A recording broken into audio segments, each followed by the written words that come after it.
biggest problem was the startup cost, is getting the money to begin with to get it started. We feel if we can survive for a couple of years, if we get some startup money, then we'll have enough people coming and get the insurance programs and stuff working till it would be self-supporting. But our biggest problem was the startup cost. Have you had conversations with the Hot Spring people recently? Not within the last year. Actually, we actually had the board out, and well, and I can tell you they did not give us any hope whatsoever that they were willing to come back into this area. Okay. Yeah. Mr. Clemens is a straight shooter. Well, and you probably appreciate that. Yeah, absolutely. Yes, sir. I'm George Harris. I think all of you know me. I'd like to just thank you folks for all the help you give us. Now, the first money we received from Sobel,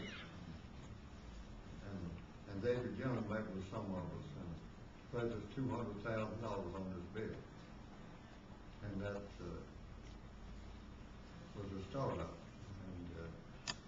Then we got a grant, I think $200,000, and we got a wonderful place here, and we're all proud.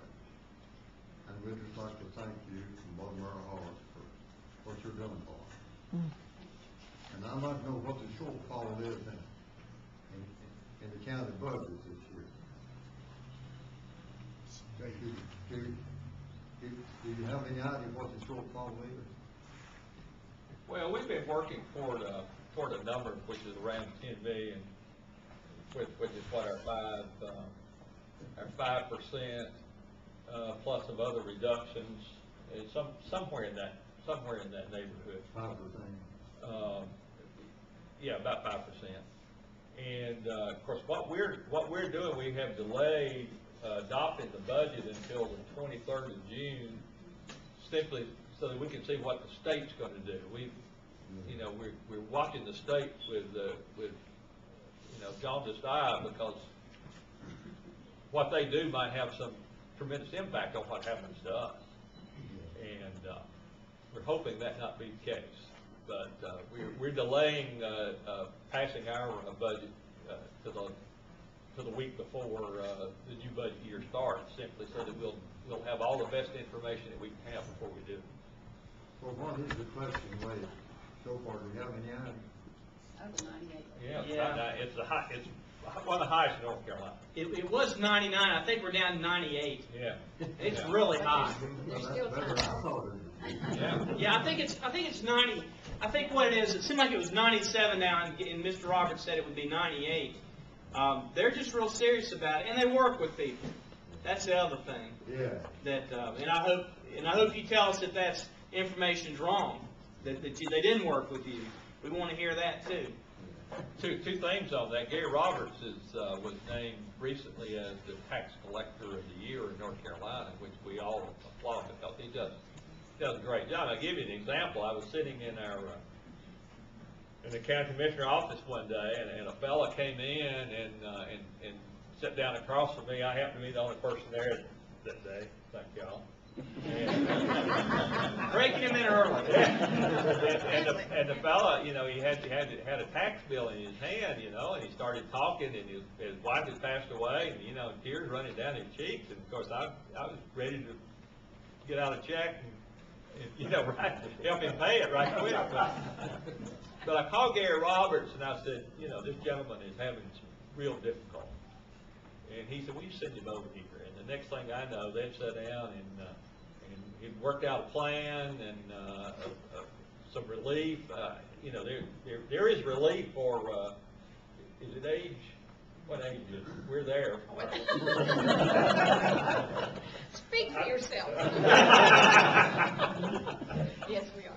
But I saw a number not too long ago that the deduction for at the senior citizen level on tax rate equals about $1 million a year, Yeah. which is a good thing for the people in the community, and that's what that's all about. Gary Roberts is doing a great job as tax collector, and he's willing to work with people, You mentioned Tom Sobel and David Young. Well, you know, David Young is now head of the Democratic Party in the state of North Carolina and is out all over everywhere working at that. And we were delighted to be able to appoint Tom Sobel to the Sheriff's Advisory Committee. So we've got him back in the fold and working real hard for people in Buncombe County. He's a great guy. Great guy. But I think we have all friends on the commission, and we'd like to work with you all we can. And thank you again for all you do. Thank you.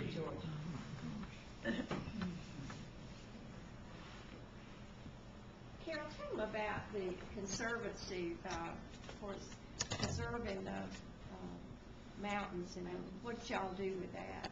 How wonderful y'all been with that, Well, what we that are. is. Well, we are the county in the state that is known for preserving land, conserving land.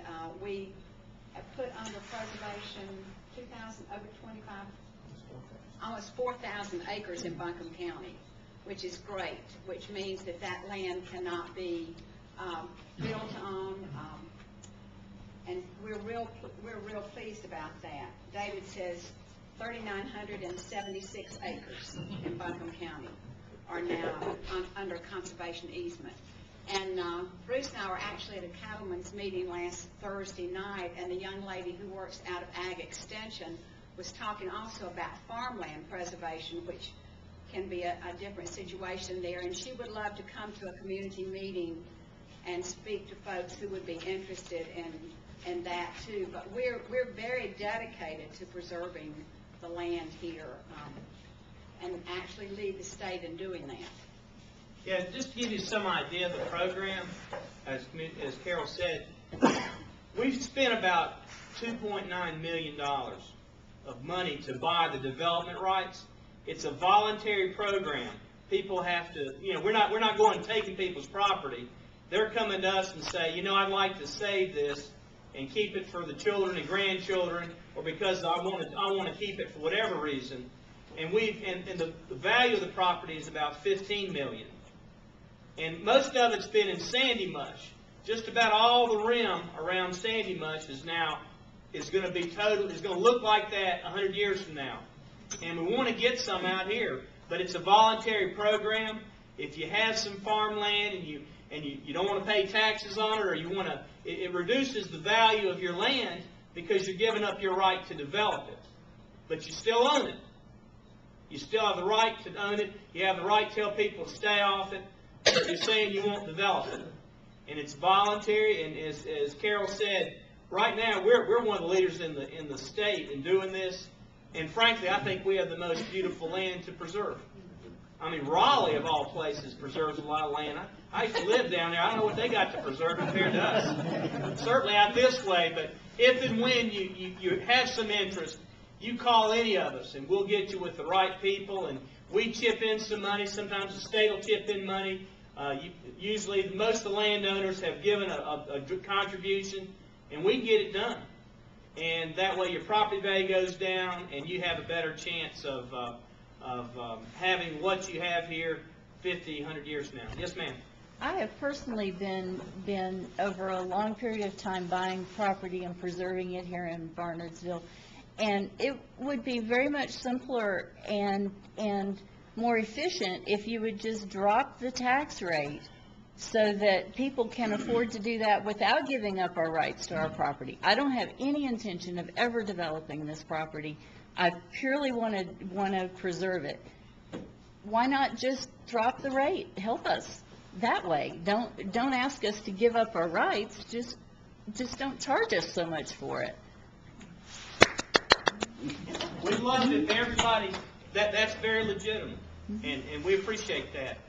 But we're going to have a tax rate to have good schools, to make sure that the poor people and people that don't have as much as you and I do don't fall through the holes. Okay, now, and so that's part of what we do in the necessary services. One thing to think about is I started out poor.